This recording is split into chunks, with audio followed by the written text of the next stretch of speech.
আমাদের যেই কাজটা সবচেয়ে বেশি ক্ষতি করবে শয়তান ওইটা আমাদেরকে দিয়ে সবচেয়ে বেশি করায়, কারণ শয়তান আমাদের চিরশত্রু। আমরা যেন কোনোভাবে জান্নাতে যেতে না পারি সেই চ্যালেঞ্জ নিয়ে দুনিয়াতে শয়তান এসেছে। অতএব এই শয়তান আপনাকে আমাকে সে কাজ করতে দিবে না যে কাজ আমাদেরকে জান্নাতে নিবে, আর ওই কাজ আমাদেরকে দিয়ে করাবেই করাবে যে কাজ জাহান্নামে নিবে। আর আমাদের কাজ হলো শয়তানের এই শয়তানি থেকে নিজেকে বাঁচিয়ে কোরআন এবং হাদিস আমাদেরকে যে আলোক উজ্জ্বল পথের সন্ধান দিয়েছে সে পথে চলা।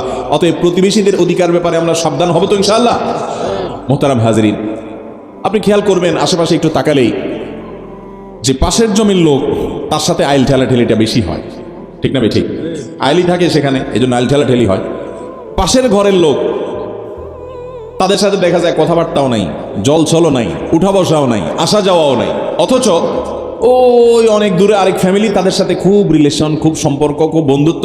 তাদেরকে দাওয়াত দিয়ে এনে বাসায় বালাবোরা রান্না করে খাওয়ায়, প্রতিবেশী বেচারার দিকে তাকায়াও দেখে না, ঠিক না? ঠিক।